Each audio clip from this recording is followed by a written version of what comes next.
Da série Minhas Viagens, hoje eu vou levar você a Sardenha, no sul da Itália, mais especificamente na ilha Margarida, na casa de Garibaldi. Eu vou te contar também como era a relação da filha de Garibaldi e de Anitta com a outra esposa de Garibaldi. Tipo, casos de família, sabe? Então é isso, fica aqui comigo.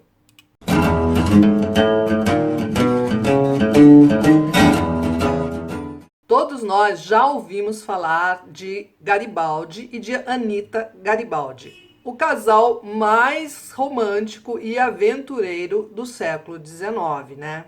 A história deles sempre causou curiosidade e fascínio, tanto nos brasileiros quanto nos italianos. Em minha viagem à Sardenha, eu não poderia deixar de ir à casa de Garibaldi. Eu tinha muita curiosidade de conhecer essa casa.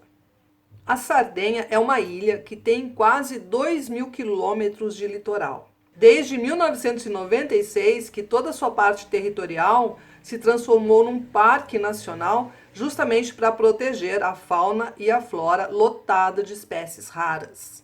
A Costa Esmeralda é um paraíso na Terra, é um lugar maravilhoso e é conhecido assim, foi chamado assim, por causa da cor da água. Bom, agora vamos falar de Garibaldi. Eu estava hospedada em Alghero, saí dali, é uma cidade, né, da Sardenha, eu saí dali e fui à Ilha Margarida, que é muito perto, eu fui de carro e eu fui conhecer então a casa de Garibaldi. Bom, eles se conheceram em 1839 e a história de como eles se conheceram é a seguinte, eu vou contar para vocês aqui, vou ler para vocês os escritos de Garibaldi dizendo descrevendo como é que eles se conheceram. Eu vou ler para vocês. Vou ler traduzido, obviamente. Ambos permanecemos extasiados e em silêncio, olhando um para o outro como duas pessoas que não se encontram pela primeira vez e procurando algo na cara do outro que tornaria mais fácil recordar o passado esquecido. Finalmente, eu a saudei dizendo: tu deves ser minha. Falava pouco o português e pronunciei essas palavras impertinentes em italiano. Deve essere mia. No entanto, a minha insolência foi magnética. Eu tinha formado um elo, pronunciado um decreto, o qual somente a morte poderia anular. Eu tinha encontrado um tesouro secreto, um tesouro inestimável. Fortes essas palavras do Garibaldi, né? Então por aí a gente já pode ter uma ideia do impacto que a visão daquela mulher causou no Garibaldi. E foi amor à primeira vista, pelo jeito.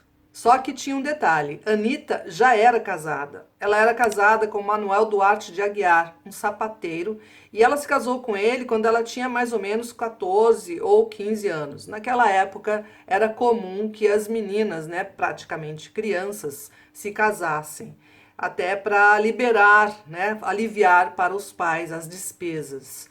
E o sapateiro era bem mais velho que ela.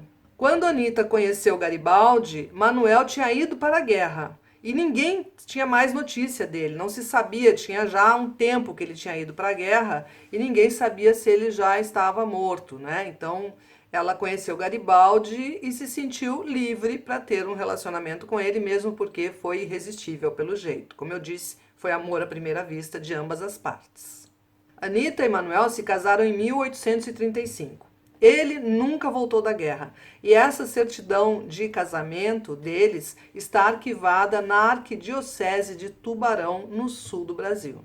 Garibaldi e Anitta viveram juntos por 10 anos e tiveram 4 filhos. Anitta estava grávida do 5º filho quando ela morreu. Eles viveram em Montevidéu de 1841 a 1848, vivendo todo mundo em apenas um quarto todo esse tempo, eles e os 4 filhos. A morte de Anitta foi a grande tragédia da vida de Garibaldi, segundo ele mesmo disse. Anitta morreu em 4 de agosto de 1849 em Mandrioli, perto de Ravenna, e ela foi enterrada num cemitério ali naquela cidade mesmo. Em 1932, os restos mortais de Anitta foram transferidos para um mausoléu em Roma, onde permanecem até hoje. Bom, Garibaldi se casou mais 2 vezes depois da morte de Anitta. A primeira esposa, depois que ele ficou viúvo, foi uma condessa de 17 anos e Garibaldi tinha 53. O nome da condessa é Raimonde. Esse foi um casamento relâmpago, durou apenas 12 horas, porque Garibaldi descobriu na lua de mel que a esposa, a condessa, tinha um caso com um oficial dele. E mais que isso, eles tinham um filho, ela tinha um filho já com esse oficial, essa condessa Raimonde. Aí o que o Garibaldi fez? Ele começou então uma batalha com a igreja para anular o casamento, porque naquela época não era permitido. Então ele começou essa batalha para anular esse casamento, uma batalha que durou 20 anos. Ele passou 20 anos tentando anular o seu casamento com essa condessa. Bom, enquanto ele travava essa guerra aí com a igreja para cancelar, né, para anular o casamento, ele teve um caso com a sua governanta, com a sua criada, Batistina Ravello, se chamava essa criada, e ele teve uma filha com a criada. E o nome da filha era Anita. Bom, mas a história do Garibaldi não para por aí, é complicada. Quando finalmente ele conseguiu a anulação do casamento, ele se casou com uma antiga criada, não com aquela lá com quem ele teve a filha chamada Anita, com uma antiga criada chamada Francesca Armosino. O nome dessa, acho que já tinha sido uma criada dele, e com quem ele já tinha 3 filhos. Bom, então, fazendo as contas, ao todo, Garibaldi teve 8 filhos. 4 com a Anitta e mais 4 com as criadas. Uma confusão, né, gente? Parece casos de família mesmo. Agora eu vou mostrar para vocês imagens inéditas de dentro da casa de Garibaldi, a casa onde ele morava, tá? Imagens proibidas, mas eu consegui gravar porque eu consegui uma permissão. As imagens estão meio estranhas por conta disso, eu tinha que ser discreta. Aí, olha só, essa aí é uma bomba de água. Garibaldi era muito moderno e pensava muito avante do seu tempo. Ele fez uma terraça grande, um reservatório em cima da casa dele, e aí ali ele pegava a água da chuva para poder ter água dentro de casa, coisa que não existia na época. As pessoas tinham um poço fora de casa e era ali que elas pegavam água. E aí ele fez essa engenhoca que fazia com que ele tivesse água dentro de casa, água da chuva. Isso aí foi digamos, uma churrasqueira que ele criou, tá? Claro, era um lugar para se assar a carne, tá? Que ele criou. Ele usou a mola de um relógio para fazer com que essa assadeira girasse e aí não precisava ficar fazendo na mão, ela girava automaticamente, dava corda, como se dá corda num relógio, e o aparelho girava então assando a carne por igual. Tudo isso são invenções do Garibaldi, tá? Então eu acho assim incrível, acho que ele era realmente uma pessoa especial, né? Não é à toa que ele ficou famoso. Num lugar de destaque na casa, tem um quadro enorme da Anitta mostrando uma cena incrível. Ela tinha dado à luz há 15 dias do seu primeiro filho. Eles estavam num lugar no meio do mato e eles foram atacados, ela e Garibaldi, e ela pegou a criança recém-nascida, botou no cavalo e eles fugiram para depois encontrar Garibaldi. Gente, essas cenas que vocês estão vendo, vocês estão tendo o privilégio de ver um museu no qual não é permitido mostrar imagens. Como eu disse, eu consegui uma autorização ali na hora, mas eu tive que ser bem discreta, por isso que as imagens estão assim desse jeito, tá? Porque eu não poderia mostrar para os outros visitantes que eu estava gravando. Numa das batalhas, o Garibaldi levou um tiro no pé. Eu até pensei que ele tivesse morrido disso, porque era essa notícia que eu tinha.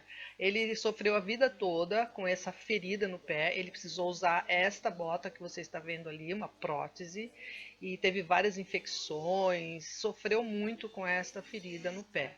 Mas ele não morreu disso. Ele teve artrite e era uma doença degenerativa. Ele precisou usar esta cadeira de rodas que vocês estão vendo aí, tá? Ele ganhou da Regina Rainha Margherita e ele sofreu muito com isso. É uma doença que vai torcendo o corpo, então é lenta, é uma morte lenta, vai girando o corpo no próprio eixo. Ele também tinha esta cama aí, com esta base na qual ele comia, ele escrevia, e ele pediu para que a cama dele, pouco antes de morrer, para que a cama dele fosse colocada de frente com a janela que dava para o mar, para que ele pudesse ver a Córcega e imaginar Nice, a cidade onde ele nasceu. Ele morreu com 75 anos no dia 2 de junho de 1882. O Garibaldi foi enterrado num pequeno cemitério familiar nos fundos da casa. É este túmulo grande em pedra com flores em cima que você está vendo. Embora ele tenha pedido para ser cremado, ele foi embalsamado para que as pessoas pudessem se despedir dele e ver o corpo. Ali você está vendo alguns túmulos da família. Ali à direita tem o túmulo da Anita, aquela filha da outra criada.